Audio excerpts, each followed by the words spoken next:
Hello and welcome to Torque Wagon. Today I'm going to pull the transmission out of my first truck ever. I've had it since I was 16 and it means a lot to me because my grandpa gave it to me and it belonged to a dear friend of his. So stick around if you want to get in on that action.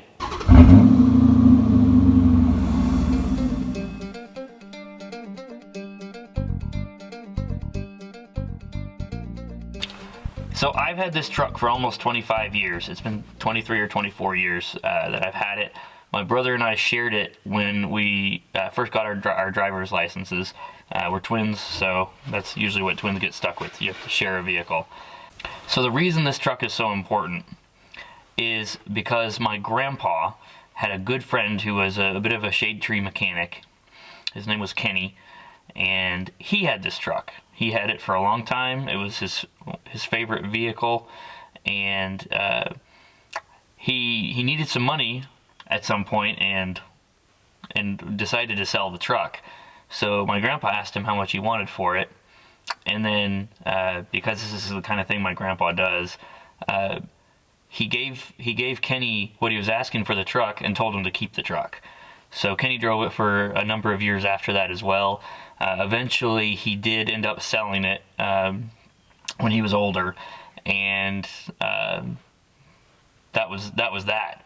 And then a few years after Kenny died, my grandpa was driving around town. This was in Rapid City, South Dakota, and he saw the truck sitting in a parking lot with a for sale sign in it. He knew right away that this was the truck that used to be Kenny's. So he went and he bought it, and he had some things fixed up on it, and then he brought it to Indiana to give to his grandsons for their first vehicle. So it's been sitting for about 10 years, I think, because the transmission just stopped working. At first it just wasn't shifting that well into third gear. It's a 3-speed turbo 350. And then the last time I tried to do anything with it, it wouldn't move at all. None of the gears worked. So what I'm going to do today is I'm going to pull the transmission out. I've already started. I'll show you some of those steps along the way. I'm going to pull it the rest of the way out, and I'm going to take it to a guy who rebuilds transmissions in my area. I think it's probably a pretty good deal. It's $600 to rebuild it with a stage 1 shift kit, and for a new torque converter as well. It's included in that $600 price tag. So I've got some other work to do to the truck too. The goal is to get it on the road.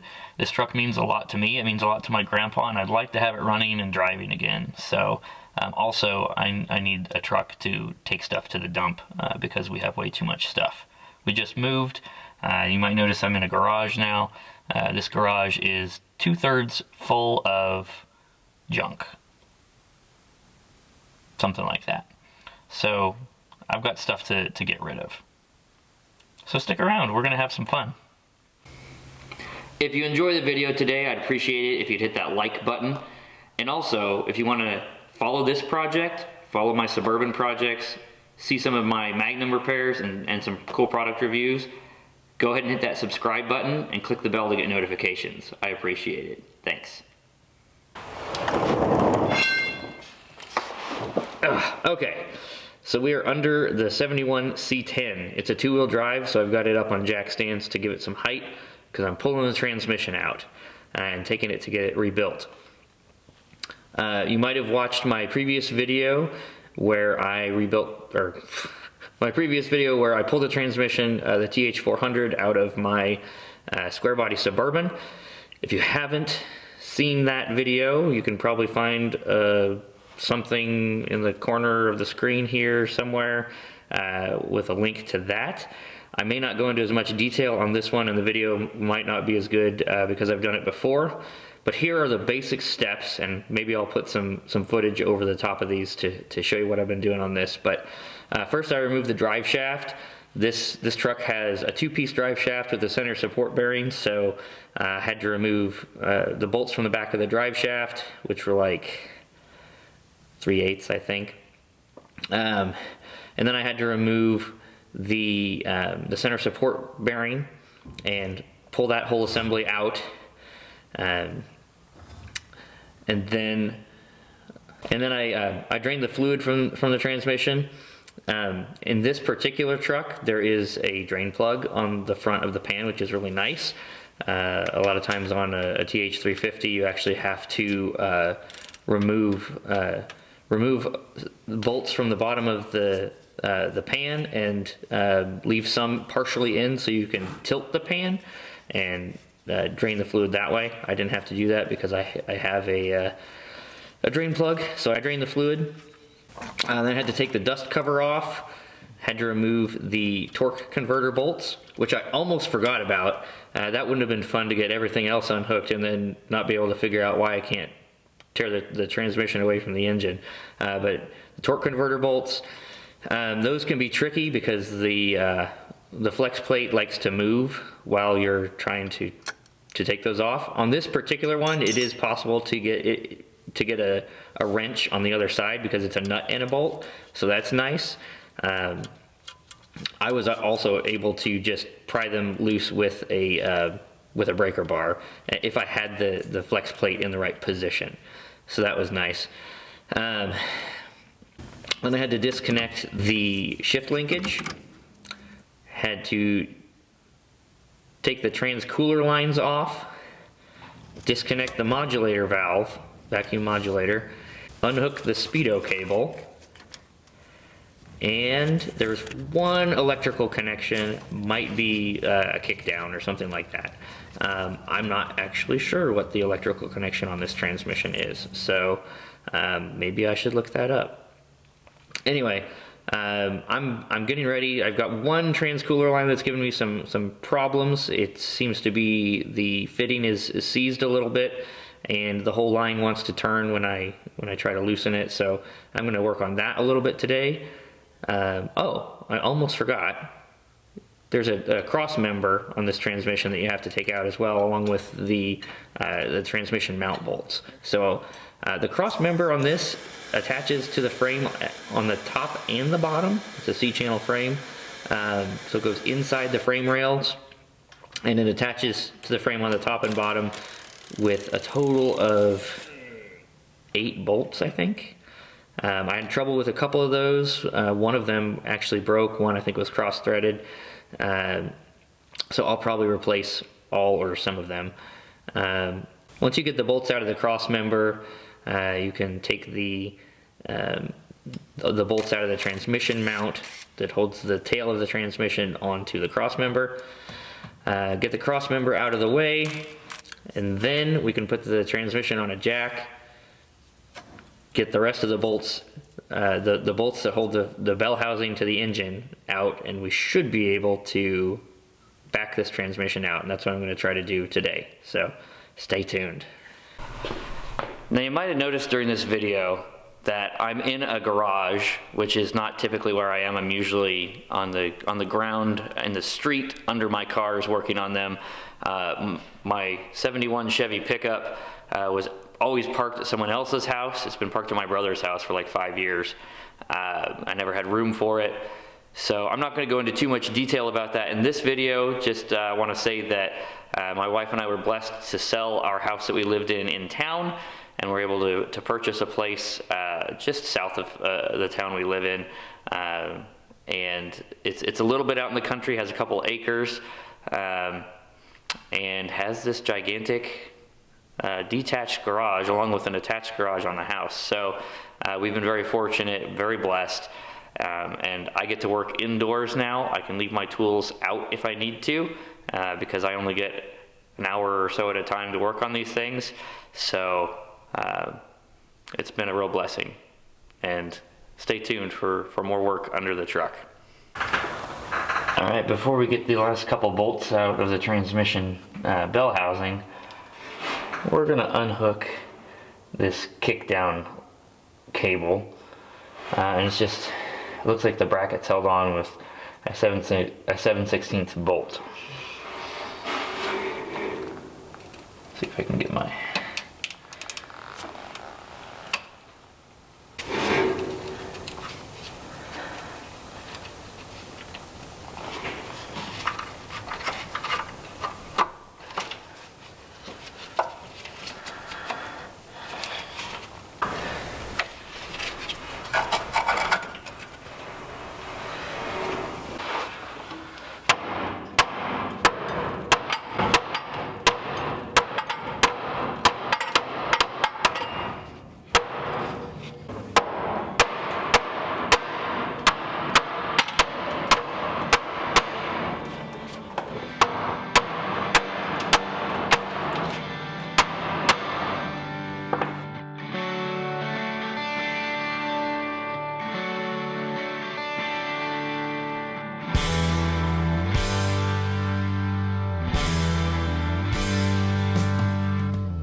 Okay, so a couple things I just wanted to show you before we take this guy off to the transmission place.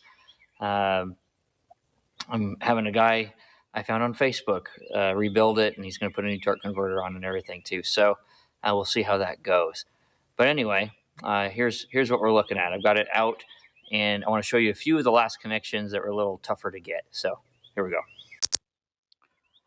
First thing I wanted to show you here is the kickdown cable connection, which is right here. You can see here there's the hole in the transmission where it goes to. There's a hold down bolt here, and that is a 7/16 bolt, I believe. Yep, 7/16. Once you get that out, it's still a little tricky to get out. You can kind of see if we get in here, there's a lever there, or wire, with a dog leg in it, and it goes up through this hole here. So to get that out, let me see if I can do it really quick, and we'll keep it on camera. We'll see.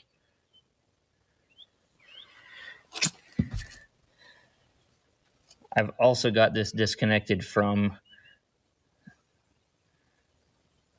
the carburetor and the bracket on the carb, so that makes it a little easier to get it off. There's the bolt out, and there we go. And that's going to go back down into the transmission. You can, I hear you can get it with a good set of needle nose pliers when you want to reconnect it. So, and actually it's just sitting right there. So we'll see how that goes once it gets rebuilt. The other thing I wanted to mention, you can see that this transcooler line here is broken. I twisted it until it broke because I thought